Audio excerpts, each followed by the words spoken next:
Hey everyone, it is pickle making time.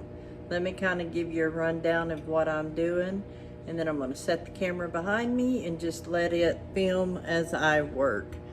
Right now I have the cucumbers that I am fixing to just barely cut the ends off of, then I'm going to slice them. I have my jar soaking in very, very hot water. And then I will pack the jars, put in my seasoning, my pickling mix, and cook them. And then I will wait to hear those pops. Those pops are absolutely music to your ears. I can't wait. I'm like, oh my gosh, is it working? I bet it's not working. Oh no, what happened this time? Why is it not working this time? But then eventually you hear those pops and it's all worth it. So I'm just gonna get busy. You can watch in the background. Whenever I cut the ends off of the cucumbers, I don't cut very much off. I don't like to have a lot of waste. Actually, I'll show you. I mean, I cut, maybe not very much at all. Because of course, you could be throwing pickles away. So, I'm just gonna work on these a minute.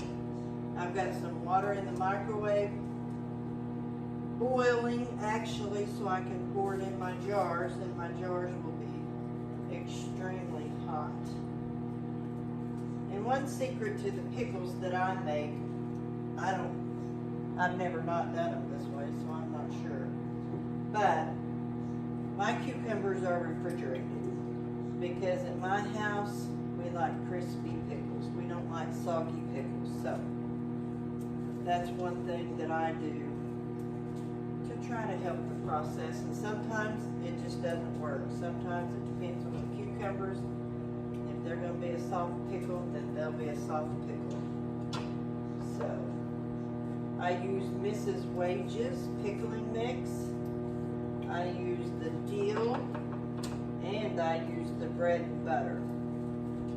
And most generally I cut a piece of a habanero pepper and put in them, but I don't have any today, so I'm just going to wait until after they're pickled, and when I open them I'll put a slice of pepper in, and then when that pepper sets in there a day or so, it spices them right up just as good. So there's no definite time that has to be done.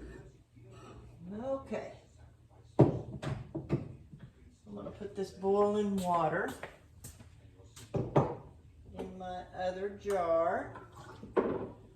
Make for sure that my jars are hot.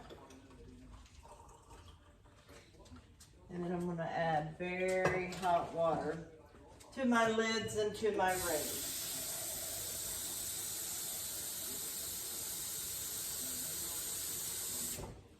I'm going to do that one more time in the microwave so I can speed up that process just a tiny bit. Okay, so now I go ahead and I slice all the cucumbers.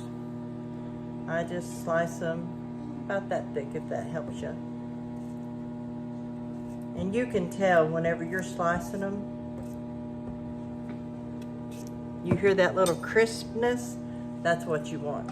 If you don't hear that, hear it cut through that, then your cucumbers are probably a little too old, and you're not going to get nothing but just a soggy pickle. And if you like that, hey, that's great, It's just here at the Dill Day house, I don't know, they've just never liked them. Long time ago, we lived in our front house. We have 40 acres and we built in the back. But when we lived up front years ago, I would can pickles. And there was enough of us that lived in the house, our own family, and then some other girls that lived with us. Some worked for us. And then their boyfriends come into the picture. Well, there were multiple nights when we had 17 people at the dining room table. So that was very, very much a rich blessing in those days. But anyway, we would go through a couple of jars of pickles every night. They just absolutely loved them. And in those days, it was cheaper to make your own. So guess what? Today, it's really cheaper to make your own. It's amazing how things in the grocery store have all but tripled, pretty much.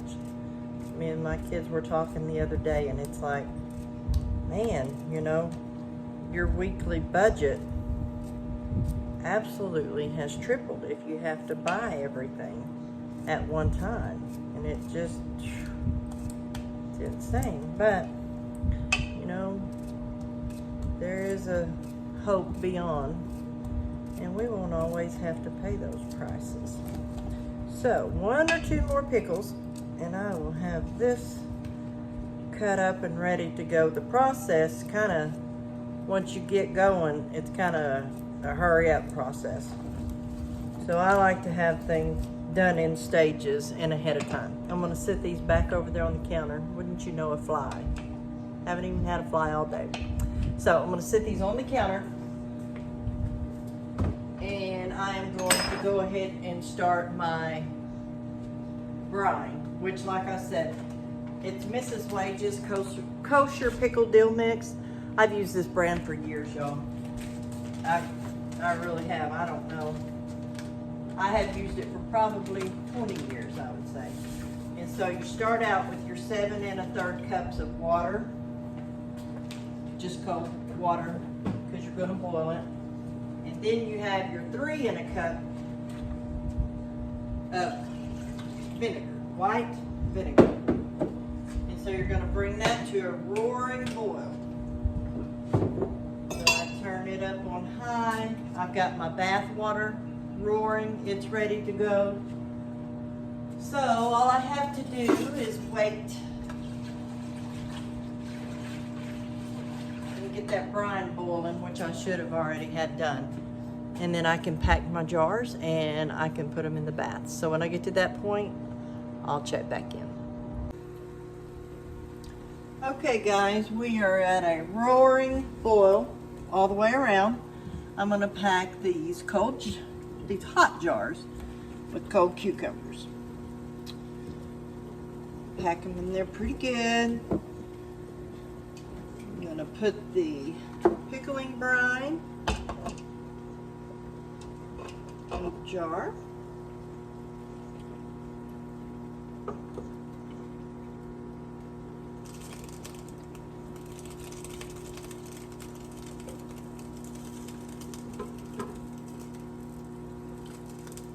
You have great intentions having all this stuff boiling hot, and then when you're handling it, you realize that really is hot.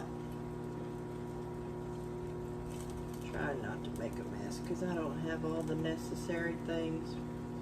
I'm not one that is critical on having each and every little bitty thing that they say you need.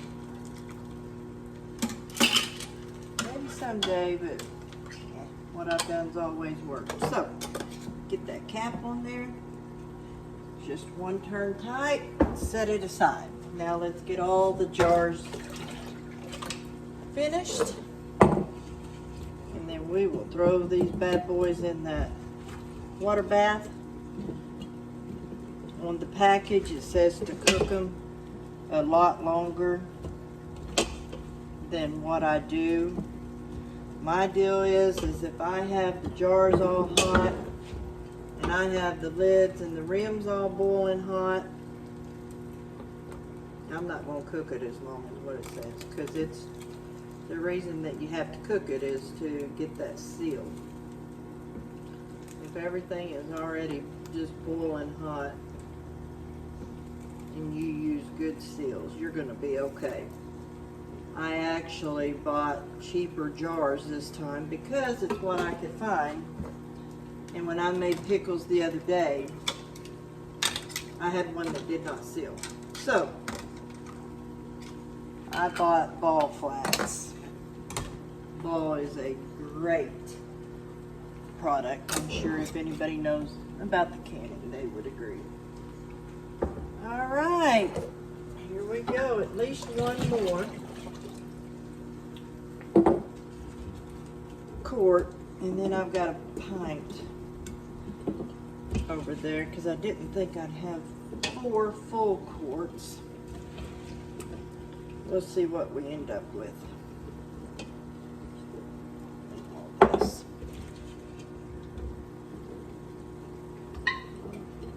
All right, more brine. I already heard one pop, ladies and gentlemen. Isn't that amazing?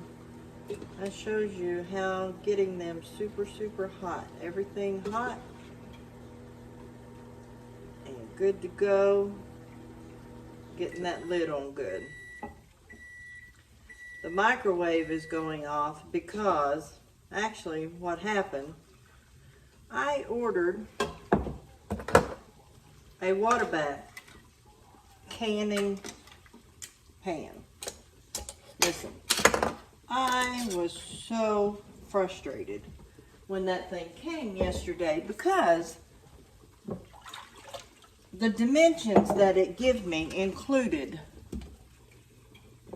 how the lid on the pan domes up, where the handle is, and there was no way I was going to be able to get quart jars in there. I was going to have to do everything in pints. And I was like, nope, not doing it.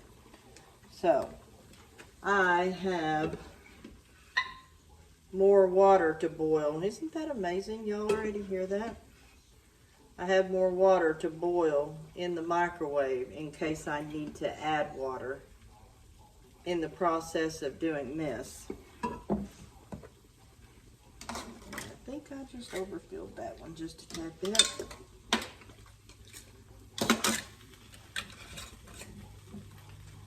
Do this so that don't spill out on my hand. Okay, shut all those off because we're done with those. Alright, so then now I'm going to take the clamp for the jars. I used to not do this, but my hands are a lot more sensitive. See, the water's not quite over the top, just barely over the top. And I'm actually going to have to dip just a tiny bit out to get the other one in. So it was 411 when I put those in. And I actually usually water bathe mine 7 to 8 minutes for the quarts. This smaller one I'm going to pull out in less time than that probably. All right, so it was 411. I'm going to take just a tiny bit more water out of here. As you can see, I'm pretty unorthodox. But I'm going to keep that right there in case I need it to add to. And that's how you do it. So I'll let you know what my outcome was, and let's just hope for great things. Good morning, everyone. Quick tag in. Told you I'd let you know of my progress. And yesterday, pickling was a great success. I had 3 quarts and a pint. They all sealed. It's easier once you get in a routine. I actually like to do them in small batches because it's just less confusion. To me, if I can simplify things, take the hassle out of things, then I'm going to enjoy them better. So that's what I try to do, just for my own self. But I just want to encourage you. There was a day when I thought, there's no way I could make homemade pickles. If you mess up, you mess up. You're never going to learn until you try. And things like that is just so helpful. And feeling like we conquered something. Feeling like we can learn something. So let me encourage you. Can, cook, bake. I'm not a great baker, but I do at different times bake lots of fun things. And it's not my forte, but I want to grow in knowledge and have fun doing it. Y'all have a great day.